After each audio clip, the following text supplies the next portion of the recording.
and happy podcasting Seahawks world out there. With me is Zeb and Ross. Gentlemen, happy Wednesday. Hello. Hello. Oh, we got double Australian accents today. Love it. Hello. It'll run its course. Don't worry, guys. I think it has. Oh, see, like that. Just out of the system already. Yeah, man. Oh, that took a turn. Things changed. Something's different. But gentlemen, we're full on into football season. Football games have been played. Teams have records. Fantasy is out there. Here's the shed. Yeah, it's nice to be back. It's nice to be talking Seahawks. Nice to be with you guys, talking about the last game and talking about the next game. Yeah, absolutely. Go next game. Yeah. Yeah, go team. Next game. We won. Yeah. I mean, what's the initial reaction? Like, was it relief? Was it joy? Was it like panic? Was it concern? Like, how were you guys feeling after that game? Zeb goes first. Okay, well, I'll tell you how I feel about how that game feelings. went. Yeah, lay it to me straight, Zeb. I'm happy that we won. Would I have loved to have seen us just blow them out? Sure. But the fact of the matter is, it's week one. We have some question marks. It's a highly unlikely situation that we're going to open up week one with a huge blowout. And, to be honest, the Bengals looked better than I expected them to. They were really able. I mean, we played a very vanilla scheme on defense and on offense. We did some very simple things. We didn't do anything real crazy. I think we stayed in kind of base defense most of the time, and they took advantage of that by being able to throw the ball all over the field. Ultimately, the Seahawks did what they had to do to come out with the victory, and I'm no less optimistic about this season than I was going in. Nice. Ross, I know you were watching this game with not a lot of sleep, probably a lot of sleep deprivation and a lot of other things, but how'd you feel coming out of that game? I mean, the sleep deprivation was worse than normal because I didn't sleep the night before either for a variety of reasons. And then, as we have to review every season, the game was at 5 o'clock in the morning.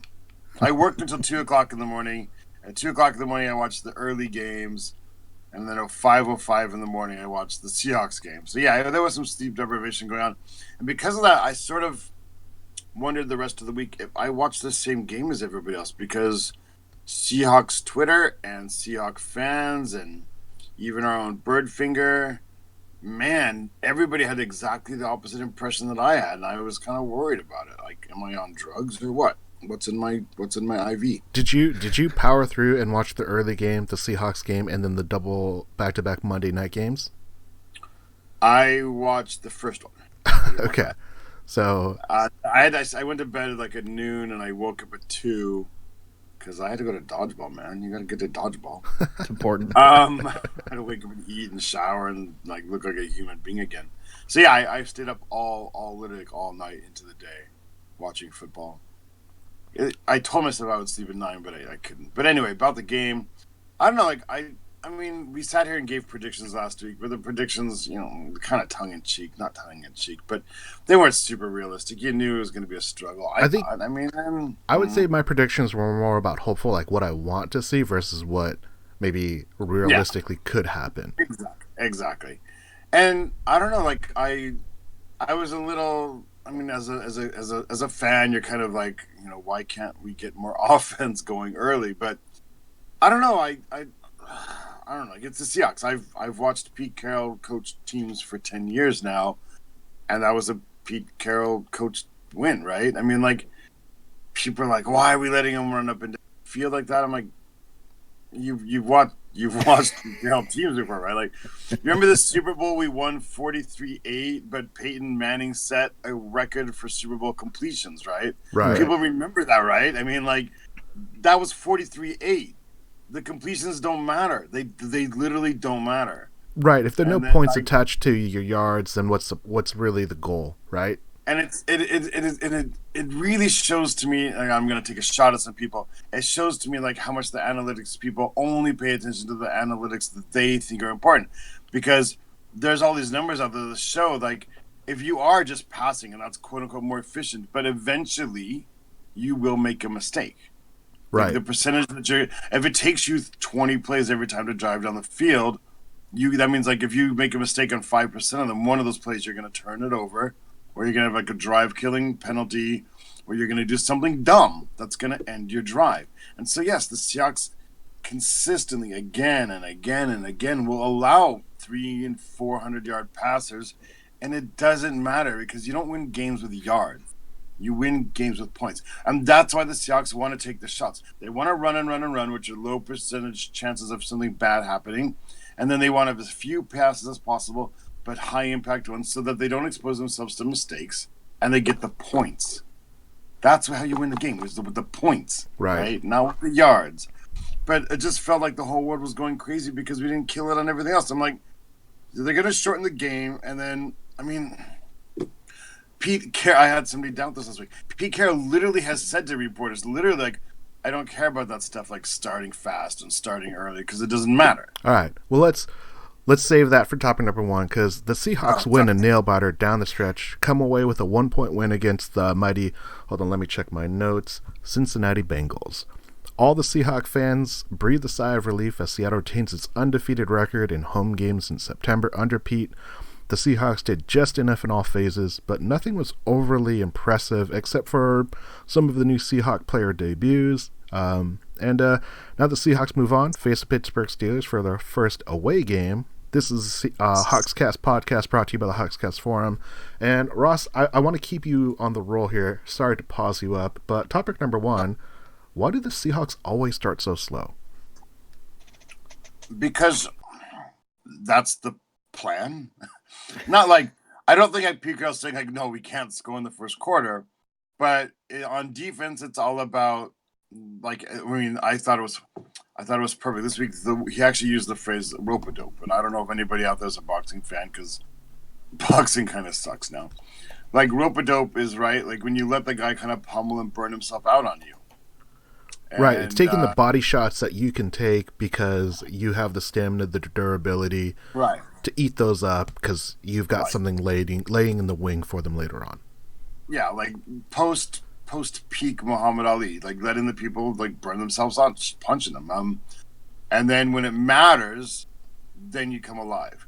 So on defense, they were just, let them do it.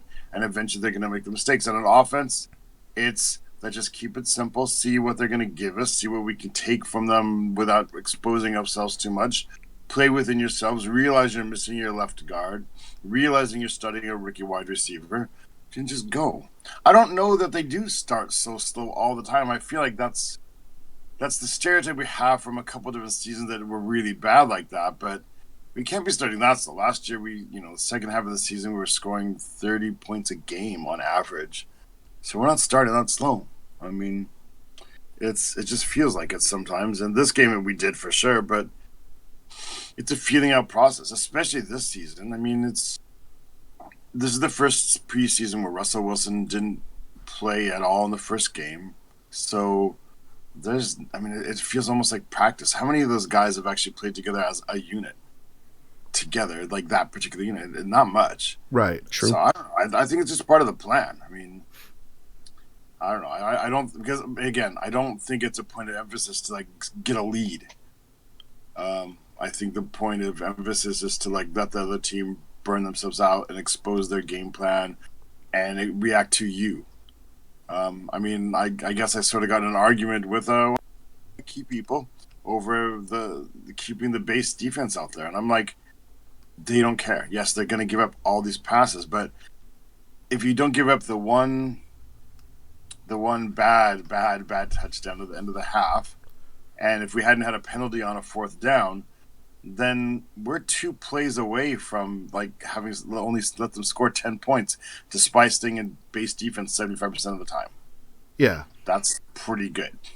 It's pretty good. Zeb, do you buy into that theory then that the Seahawks are starting slow again this year or this game?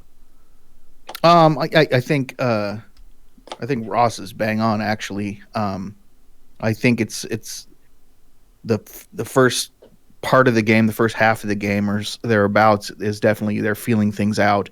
I also think they're trying not to expose the things that the Seahawks want to do. And I think, in fact, the games are kind of a microcosm of the entire season. And I think we kind of do that as the season goes too, and or even at certain points in the season where we'll kind of take a step back and just kind of play a simple game because we don't want to necessarily show all of our chips later when we're going to need them. You know what I mean? I think it's under Pete Carroll. It's really been like that, especially since about 2012. I don't really remember, before Russell, it's kind of hard to compare.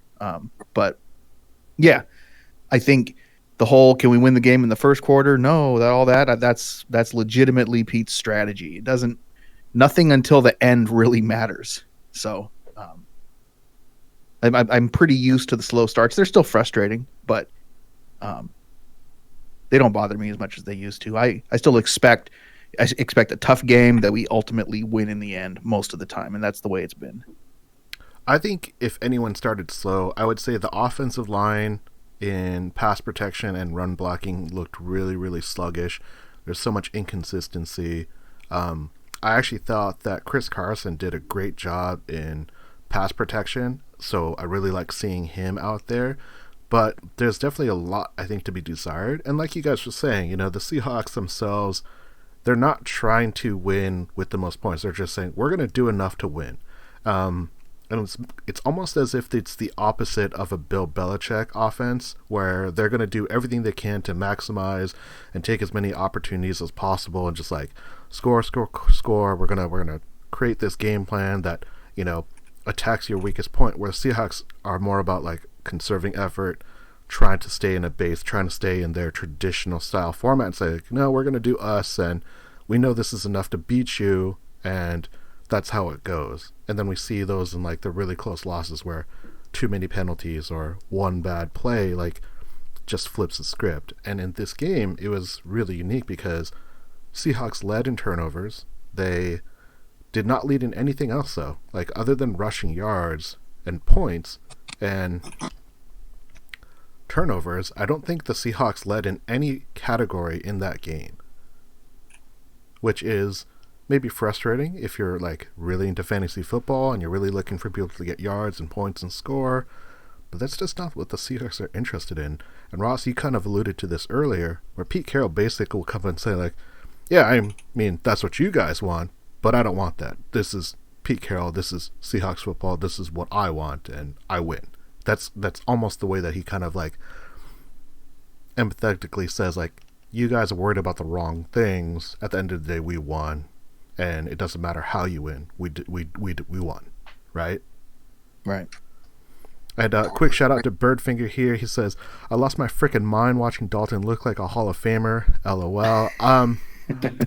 I will be honest and say, it is really interesting to see a guy like Andy Dalton play in a Sean McVay disciple style offense, because it was very reminiscent of what we saw when the Rams play. They're going a lot of 3 wide, quick passes. It's just like super, super quick hitch routes, slants, outs, ins. They're not looking to stretch the field except on that one gadget play and on that, that messed up play that they were trying to score at the, down the stretch.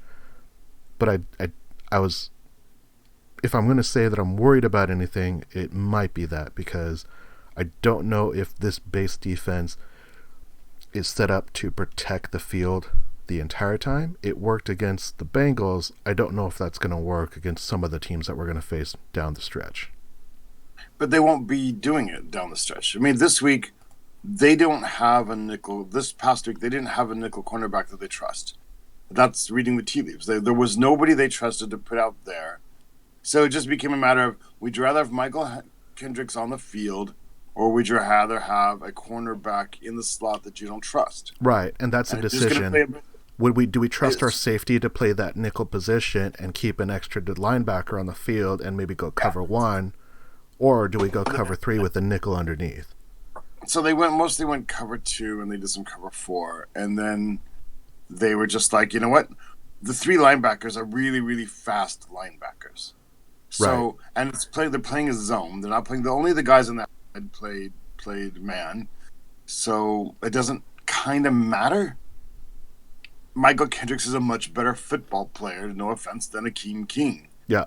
Or Udo Amadi, who is a rookie and is going to make rookie mistakes and made rookie mistakes, almost wiped himself out Right. with a mistake. And, and Marquise Blair simply doesn't know how to play with other people because he hasn't practiced. He hasn't practiced with anybody yet. Right. So you can't put him into the other safety. So they played, they played too high and they went to zone. And if it's just a zone, it doesn't really matter who's in the field because our linebackers are fast enough to run the zone. Yeah.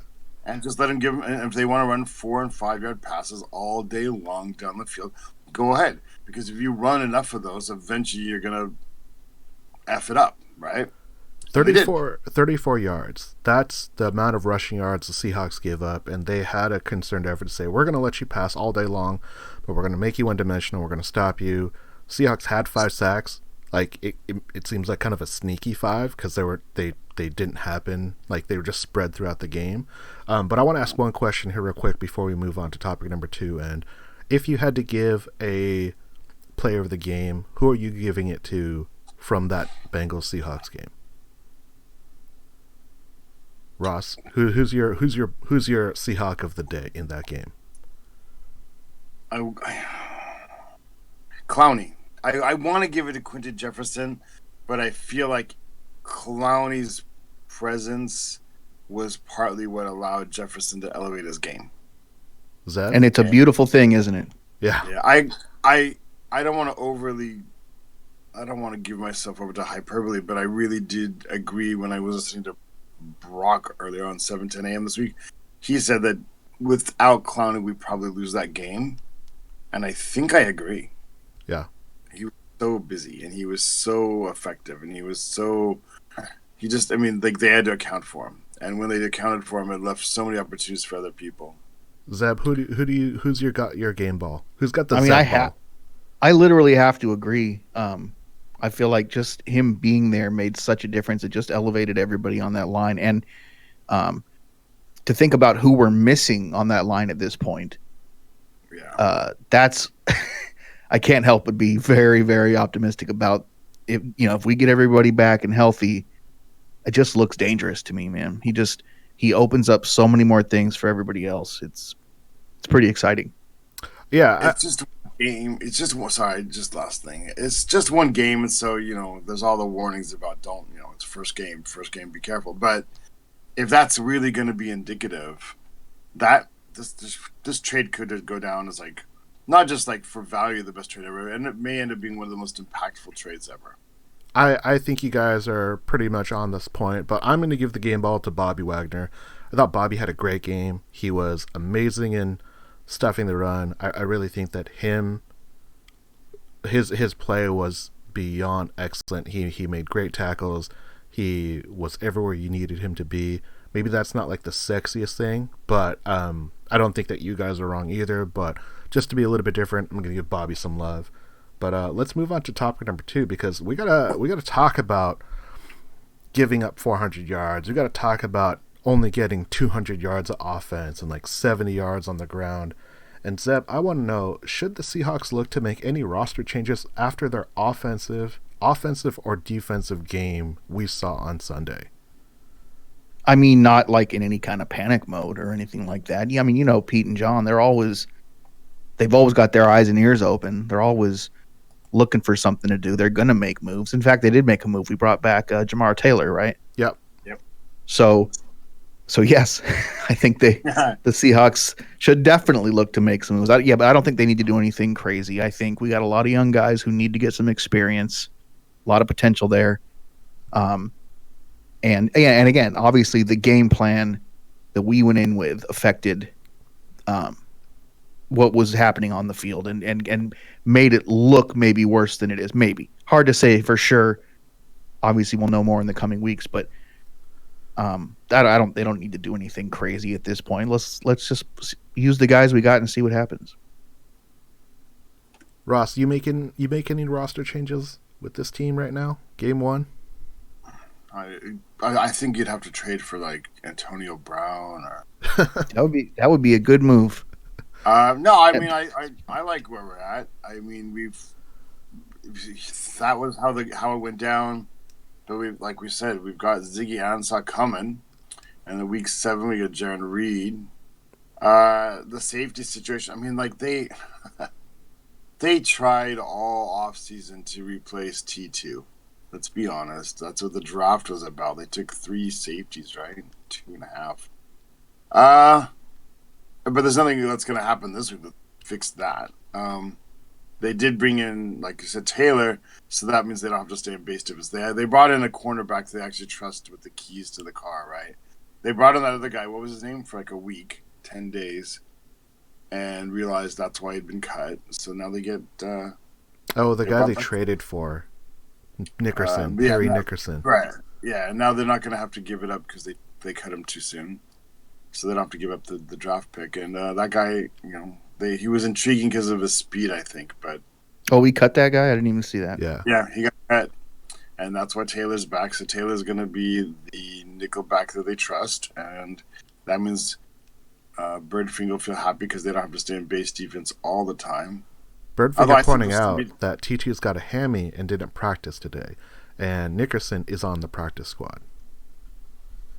Good, because I think he has potential. He has to be. He needs more time in the Seahawks system, though. Yeah. He has to learn kick step and things. T2, if T2's hurt, they're kind of hurt. I mean, I guess if T2's hurt, they'll have to play Blair, and then you're going to look for a couple coverage breakdowns. So it'll be the same thing. There'll be like a long touchdown again. I don't think they need new personnel. I think they need Blair to get up to speed and play the position, and then let T2 be a backup. Because if he's a backup and he plays 10 plays a game plus, special teams, he's okay. He's fine. He's not a starting free safety in the NFL, though. Sorry. Yeah. No offense. He was like I had like a man crush on him last training camp, but dude does not play in a game like he plays in practice. I've never seen a discrepancy like that. I've seen the opposite a lot. There's a lot of people who don't practice well, but they play well. Right. I've never seen the opposite. Real quick, you think about the three big scores that happened in this game. So you've got 2 by the Bengals. It's a gadget play, halfback toss back to the quarterback.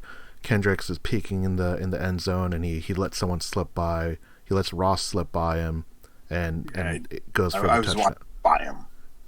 He just plays by him. Then you've got the T2 where he's in perfect position. If he doesn't jump, he probably just like slaps that ball down or picks it off like easily, right?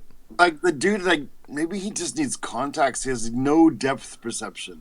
Like, why did you jump a half hour early, dude? Yeah, and then you've got the play action rollout. Tyler Lockett just splits the safeties and scores like almost a walk-in touchdown. I mean, they did tackle him, but not before he was basically reaching for the end zone. Of those 3 plays, Seahawks gave up defense on 2 of them, and obviously the Bengals scored the other.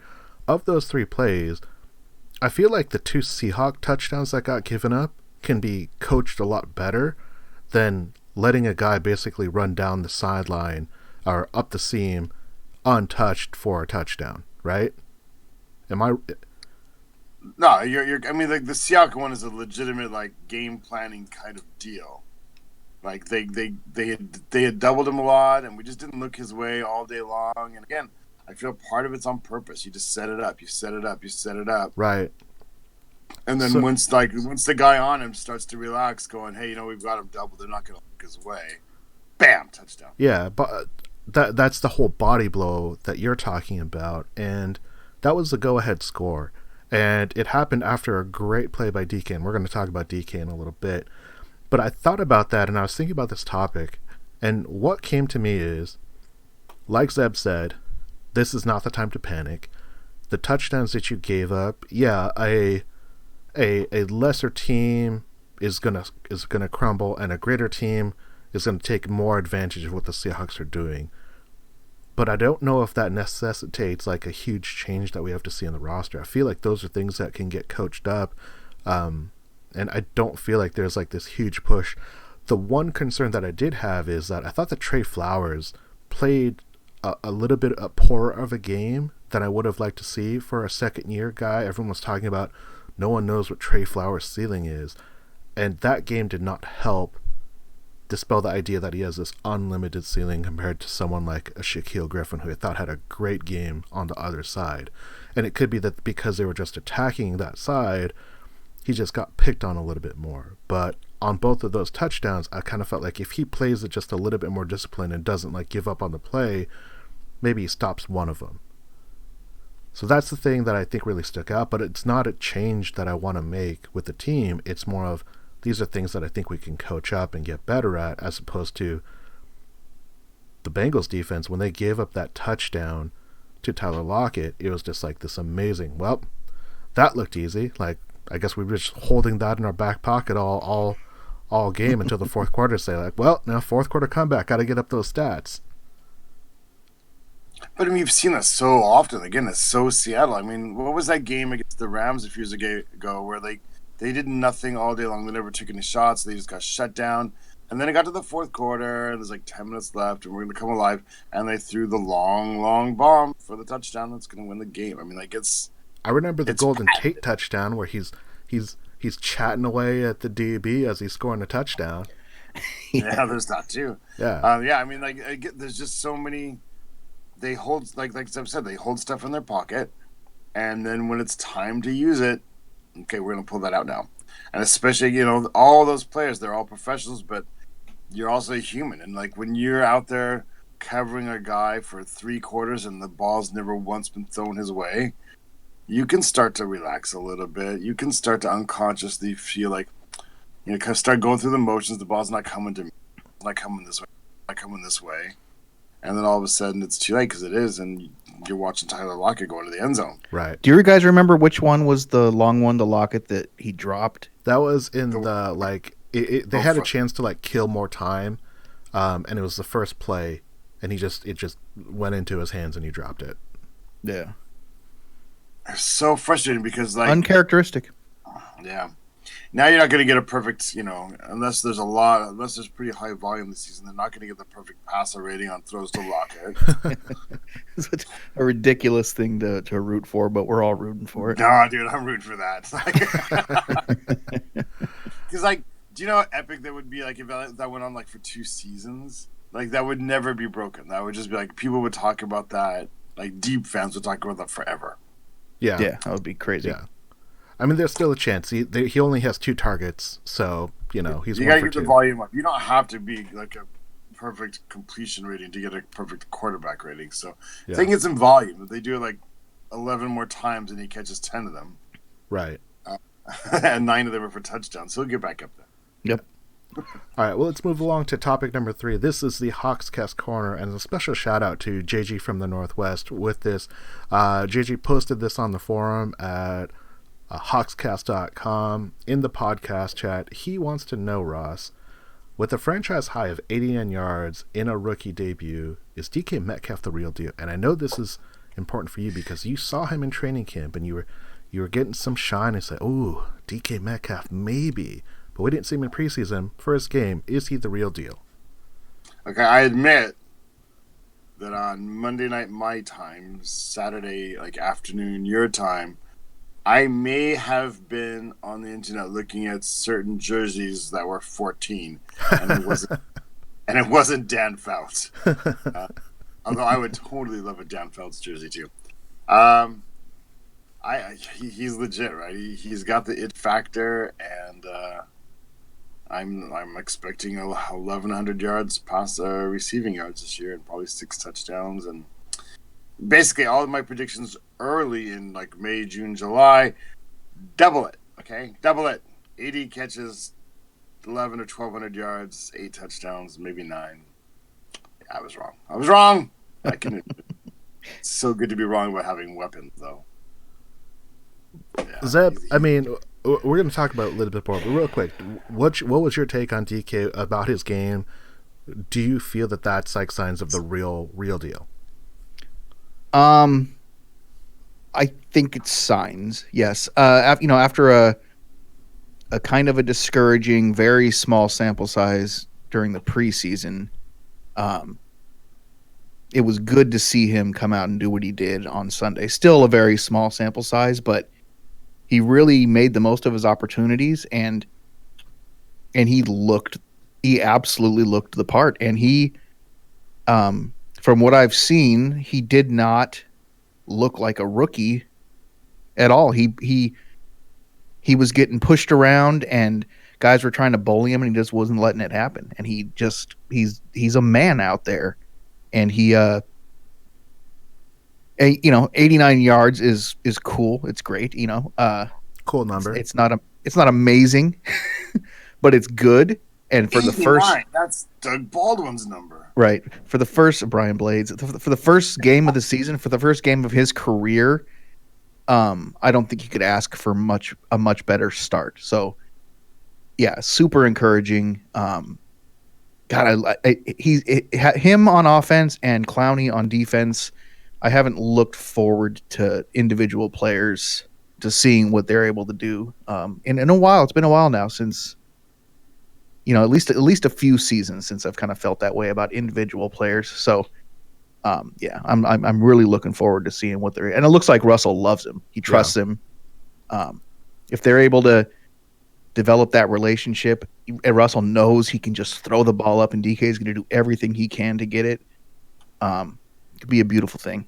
I think there's a lot of things that definitely go unsaid, and Birdfinger, he points out that he wore a Steve Largent jersey going into the game. So what they do in the stadium is they'll record players walking into the stadium, into CenturyLink, and they'll do like this, Seahawk fashion runway, and it's like just players walking into the stadium, getting ready.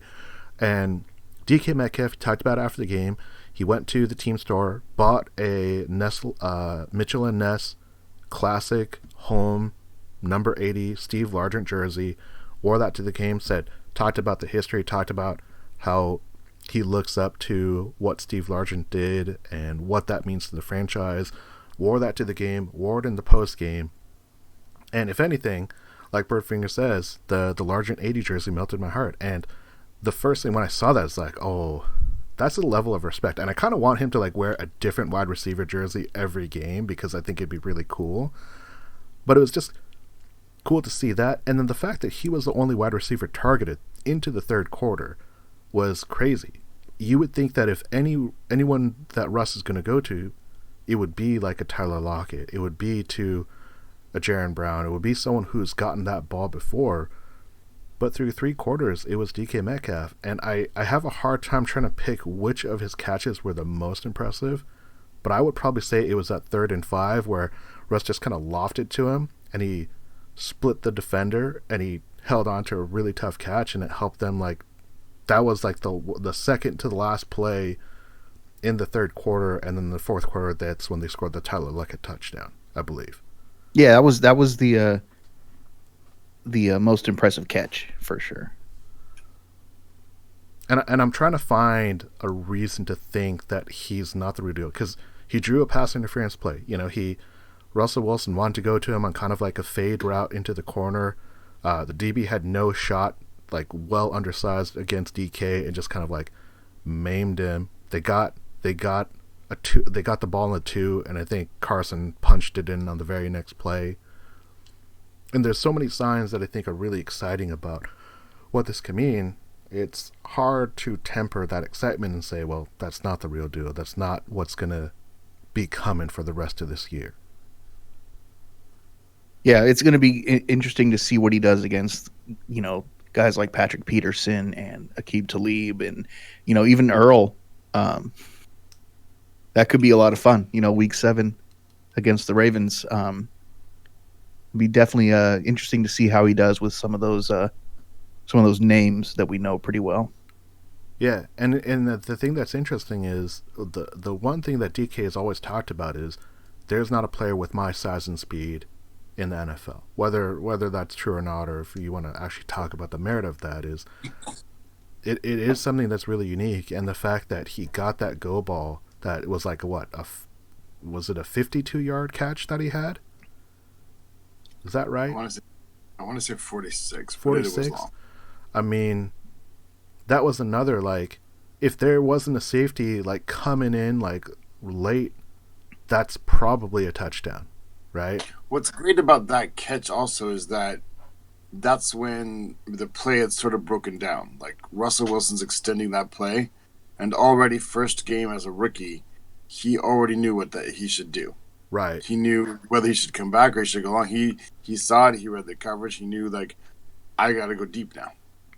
Yeah. And it worked out. So many other rookies would just stick with their basic route. They wouldn't know to break it off, or they would, depending on the situation, maybe go the wrong direction. But I don't know. I thought it was really, really that he and Russell already have somewhat of a chemistry going. 42 yards, that completion. 42 yards. I mean, it's such a combined big play. Yeses. I said 46. He said 52. I'll take my 40 in year 2. Hey, and shout out to Chris Carson, too, by the way, leading the team in rushing yards and receiving. Yeah. Not yards, but receptions. Yeah. That touchdown that he had on the sidelines on that catch was ridiculous. Bradshaw and Harmer wanted to talk about getting Chris Carson more involved in play, and I thought he was a huge difference maker on that offense in pass blocking, in effective running when he got opportunities and got a lane, and also just catching the ball. I thought it was great. It's really exciting to see, and I'm happy he's on a couple of my fantasy teams. Final comments on DK before we get to the last topic of the day. I hope that this is the beginning of a long, beautiful, amazing career. Ross, what's it going to take for you to buy a number 14 Metcalf jersey? I'm going to find my 50% discount card. I don't usually buy offense, I know. By defense, but I'm looking at a Clowney. I feel like I feel a little bit bad for Bobby Wagner's lack of charisma because it holds him back, right? We don't talk about it. You had to bring his attention to us. He should get so much more credit, be so much more visible, but there's just something either about his name or presence.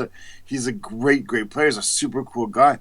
Is it charisma or it just doesn't have quite some sizzle?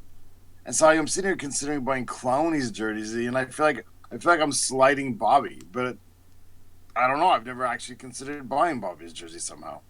Hashtag turtle power. I feel bad. All right. Well, don't feel bad. I bought jerseys of players I don't particularly like as people anymore because they were so awesome to watch on the field. I don't know that I'll ever buy a Bobby Wagner jersey, but I will consider breaking into the Hall of Fame in Canton and stealing his bust when the day comes. Do they sell replica busts? I hope so, because I want one.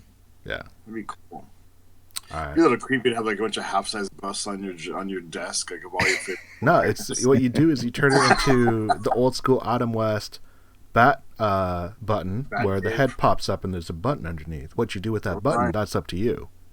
Yeah. That's a good idea. All right, well, let's go to the last topic of the night. Topic number 4. Zeb, this is about the Pittsburgh Steelers, and I want to know, is it worse to face a team after they suffer a big loss like the Steelers? I think that it's worse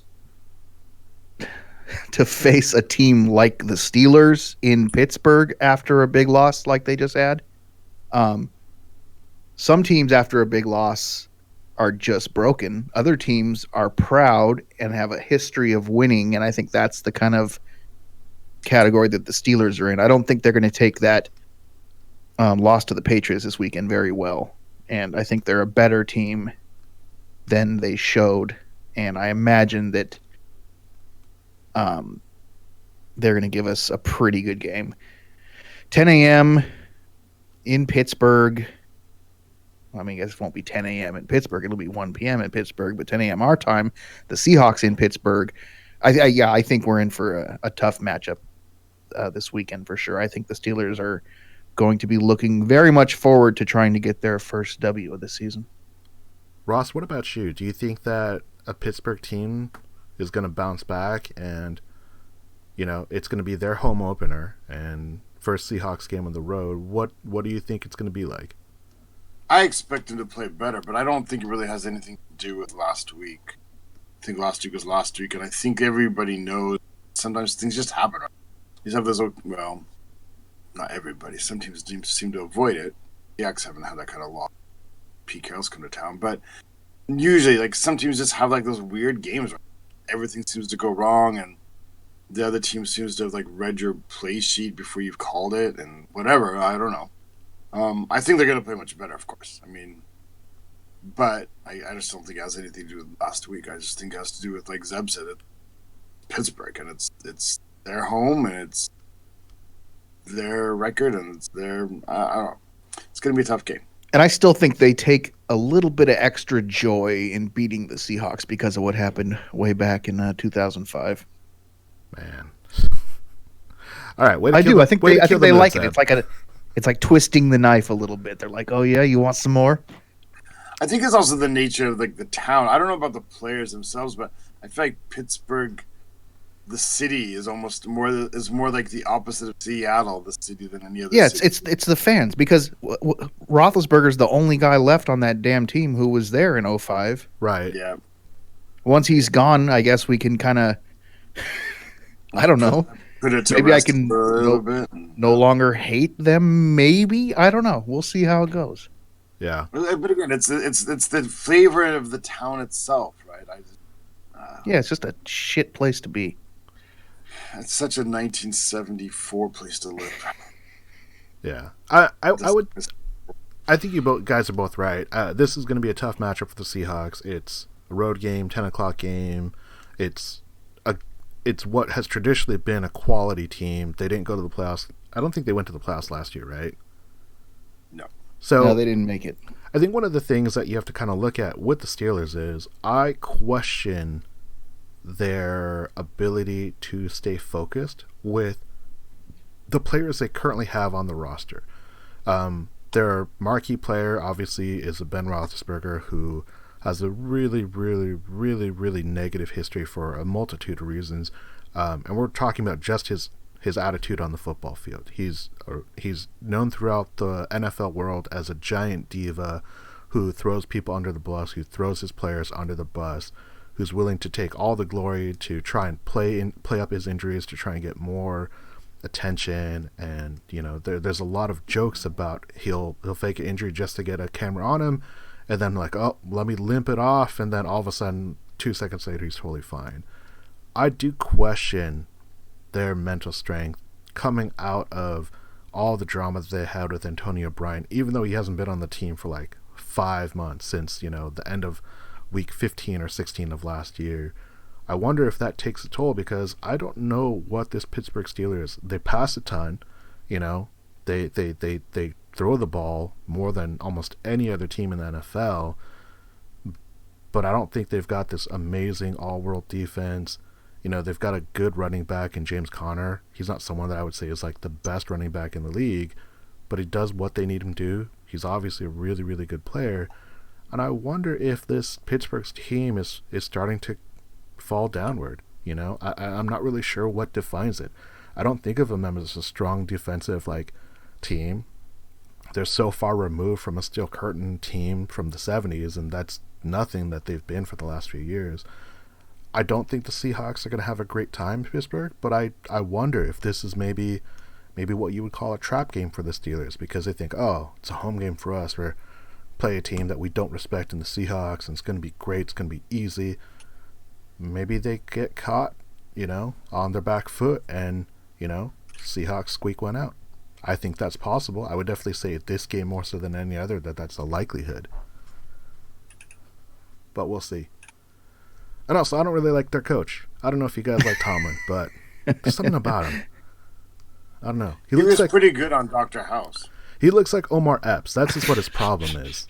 I didn't have a problem with him until he stepped out on the field and tried to trip that guy and thought he was being sneaky and that nobody would notice. Yeah, except he was on the fucking Jumbotron. Yeah. It was not very sneaky, Mike Tomlin. No.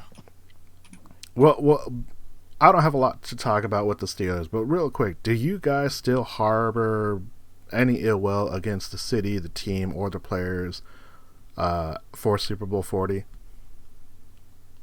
I do, but it's not nearly as strong as it used to be. Birdfinger with an empathetic yes right away. He put that on the chat like right after like the last dot of my question came out on air. You know, I used to post on a local Northwest hip hop message board way back then when this was all happening, and I didn't say that sentence again. I know, right? The Seahawks were probably like 8-2 or 10-2 or something like that, and I finally made a post, and I was like, "Has anybody noticed how hard the Seahawks are crapping on the rest of the league this year?" And I guess I assumed that because it was a local website that it would be a lot of like Seahawks fans.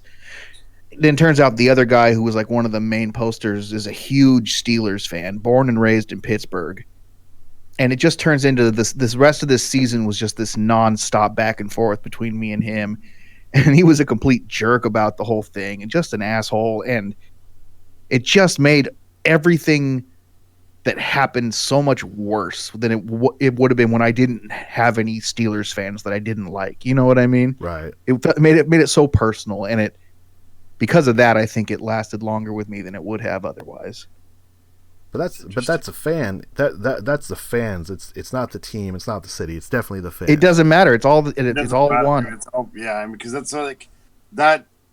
Fans can become your impression of a franchise because you don't obviously interact with the players, especially back then. There was no Twitter, thank God. So that just becomes sort of like how you like your impression of like the Washington team is just like they have the most obnoxious fans ever, right? I barely remember the last time we played them in the playoffs, and I barely remember like the game I went to where Hasselbeck had to like take the load because Alexander was hurt. I don't feel anything about that game whatsoever, but I just remember I hate them because their fans are probably the worst in the NFL, even worse than Philadelphia. They are most delusional. I don't know. As far as like for me, for like my feelings about Pittsburgh, I have a hard time. Even though I'm a cynic and I'm kind of a bitter person, I have a hard time actually harboring a lot of negativity towards it for a long time. I can like consciously know sort of in my mind like a person's not very good or I don't particularly like or care for or whatever, but it's never a very strong feeling. And I think also that once we won a Super Bowl, that took a lot off. Yeah. Right. Definitely. When you've only been to one Super Bowl and you lost that way, it feels bad. But when you lose, when you finally win, I'm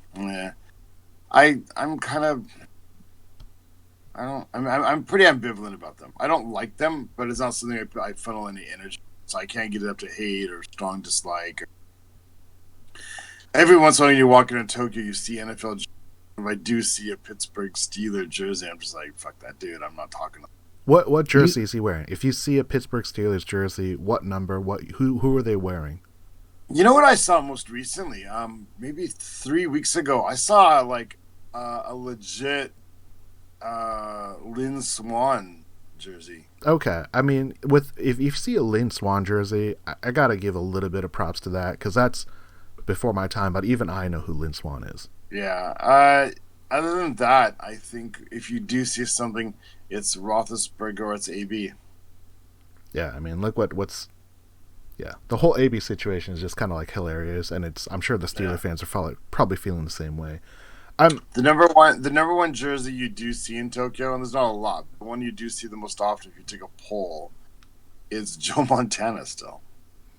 Yeah, Joe Montana. They still know Joe Montana. They don't know anybody because there's nobody like Joe Montana now. Tom Brady's not, but Joe Montana was kind of a big deal here. That's insane. I'm surprised it's not a Tom Brady because the sheer amount of wins like feels like it should supersede anyone else. But there's something about him I think that doesn't appeal over. They knew they still you'll still run across people who go, oh yeah, football, Montana. Yeah. That's interesting.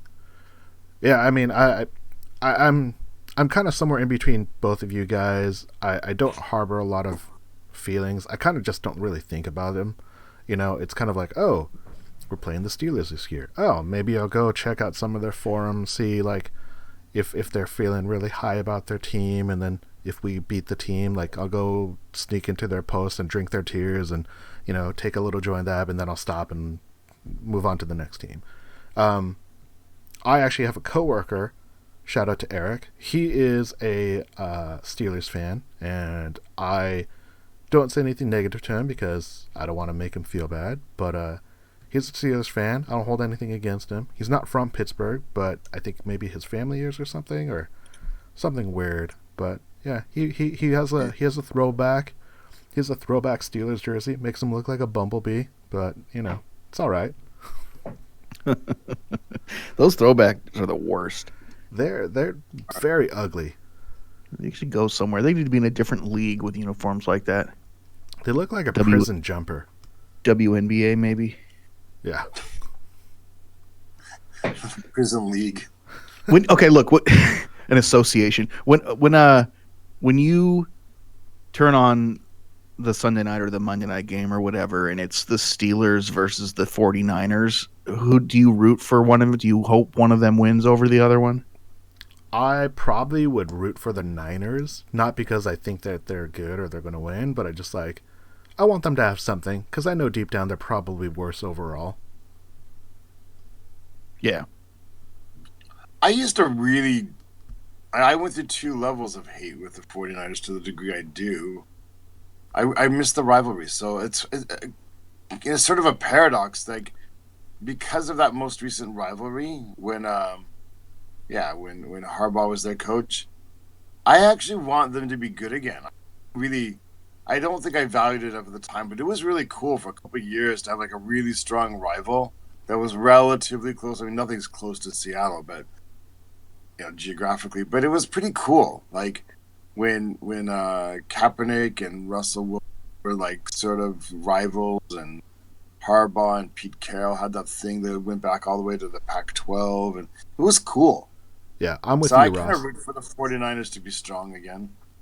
Yeah, I'm with you. I thought that was the epitome of a Seahawks NFL rival. And while we have tiffs against the Cardinals and against the Rams, nothing has ever been as close to the Pete Carroll Seahawks versus the John Harbaugh 49ers. It's a shame, isn't it? Because that'd be cool. The Seahawks don't really ever get real strong rivalries. There was a bit like with Oakland, right, in the 80s, it seemed like. And the Broncos a little bit too. Yeah. And it just because of all the playoff games that were meaningful, they were on the border of being that with the Panthers, it felt like. Yeah, but the Panthers are just so inconsistent, and Cam Newton just is a head case sometimes. And now, it sounds weird to say, but I feel like almost like our best kind of coolest rivalry, the games you feel has a little bit of emotional impact or you care a little bit more, isn't it Green Bay now? Because you don't like Aaron Rodgers, and there's been so many sort of weird games. Yeah, I just don't know how good that Green Bay team is. I mean, they won 10-3 against a Chicago team, and both of them looked awful. We won by 1. I mean, against Chicago's a legit team. They won the playoffs last year. That's true, but I mean, you look at that team, they were just inept. Both teams, I thought, looked just inept across the board. Green Bay's probably been overrated for like 3 or 4 years because of Aaron Rodgers also. But I don't know, just because of how the game playoffs, I don't know.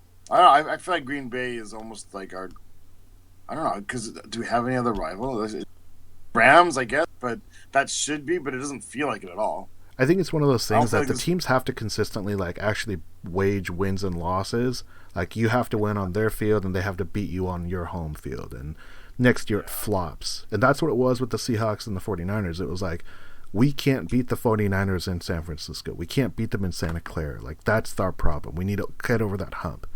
And once that happened, we went on like a 5-year streak where we beat the Niners every year, and then the rivalry was dead, like long into that. So I do miss it because it makes the game so much more impactful, so much more fun. Birdfinger says those games are such an event, and you miss them because you remember how that helped define the year. Like you gotta win the West, and to win the West, you gotta beat this team. Yeah, we need to beat the Rams once this season, and both be fighting for playoff spots towards the end of the year for it to become the type of rivalry that it could be. I agree. Similar to what things were like with the Niners and 11 through 13 or whatever. Agreed.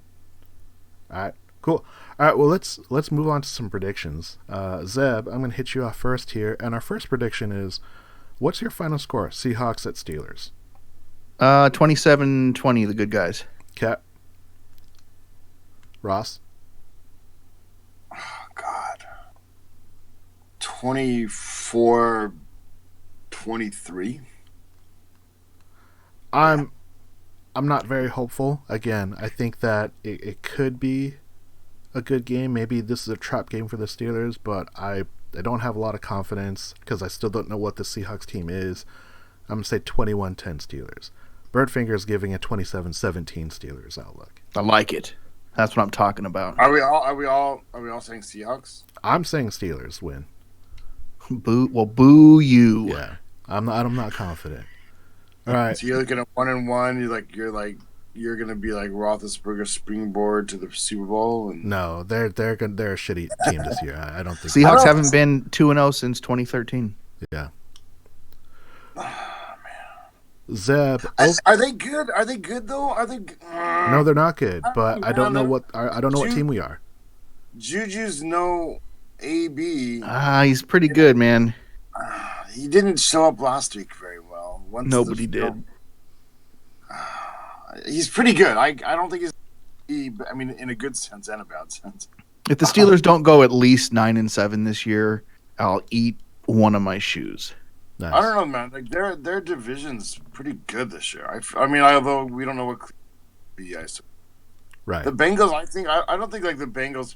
I think like looking back at the end of the season, we're gonna look at the Bengals loss or the Bengals win and go, actually, you know what? That 1-point victory is a lot more meaningful than we thought because it's a pretty good team. Yeah, but then people are going to discredit it because they'll say, "Oh, well, that was early in the year, and both teams are trying to figure each other out." I'm not worried about other people. I'm just saying I think the Bengals are probably better than we thought they would be. They didn't change a lot of personnel. They only changed their coaching, and like just shows to you like how much Marvin Lewis kind of sucked. Yeah, I can't believe he was coach that long. All right, prediction number 2. Zeb, over under 1.5 Super Bowl 40 mentions in this game. I'll say there'll be 2 of them. All right, Ross, 1.5 over under. I feel like the national media is kind of finally over it. I'm going to go under. Birdfinger says it's going to be over in a montage. I'm with Ross. I think it's so far removed from 2006 Super Bowl. It's 13 plus years. I don't think they're going to care. I'm going to go with the under. Now, more importantly, Zeb, over under 2.5 Jerome Bettis Geico commercials. Well, if it's more than that, I might not see how many there are because I might just off myself. Ross, I don't know if you know about this commercial, but there's a Geico commercial with Jerome Bettis. Have you heard about this? I get most commercials here. I don't know how they decided, but every once in a while, like a commercial gets cut out. Most commercials play here on the broadcast, but I haven't seen that one. The Geico commercial I get now is like, I'm just going to send you an email. And he's like, you don't know my name, do you? Nice accent. Well done. Thank you. I don't know that one. I know the Jerome Bettis one. Like they're like they've just finished an office meeting and he's like I'd like a copy of the notes and it's like, okay, I'll just send it to you. I'm just gonna send you an email. And he's staring at him and he's staring at the gecko and they're staring back and forth and finally the gecko's like, you don't know my name, do you? It's Gordon Gecko. Come on. And he's like, no, I just get you the other guy. Wait, that goddamn lizard's name is Gordon? No, I don't think so. I'm just kidding. Okay. That's from the movie. Anyway, I'm going to say it's over. I'm going to say over. Is that a heavy rotation right now? It's enough that when I'm watching football, I see it. So when you see it, you'll understand. There's so many Geico commercials, so I'm going to go over no matter what it is. All right. Zeb, over under 2.5 Seahawks wide receivers with a target going into the second quarter. Over. Wait, what is it? Are three receivers or under going to get a target in the first quarter? Target's going under. Under? I have to read it like 3 times. I'm going to go under. Birdfinger says under 2. It's going to be DK Metcalf, and they're not going to really release Tyler Lockett until the third quarter. That seems to be the MO now. Release the Lockett. Exactly. I think it's going to be, you know what they're going to do is because they didn't use him. It's going to be Jerome Brown. He's going to have the first catch of the day. Possibly. Zeb, over under 200.5 Russell Wilson passing yards. Over. it's going to be over because this has potential to be a bit of a shootout. Even with our strategy, like they've got, they have an explosive offense, right? Kind of theoretically. Yeah, I mean, theoretically. 3 points. I mean, in theory, they can. At home, yeah, we're going to have to a bit more than we want to. I'm going to say under because I think what Seattle, what they want to do is they want to just run the ball. They're gonna grind and pound it. I don't know who's on that Steelers defense, but I wouldn't draft them in fantasy, so I don't know how good they are. But I'm feeling that Russ is going to keep it pretty conservative, and we're going to get a lot of ground and pound with the running game. Zeb, is DK Metcalf going to get his first touchdown in this game? Yes or no? I would like to see that. Yes.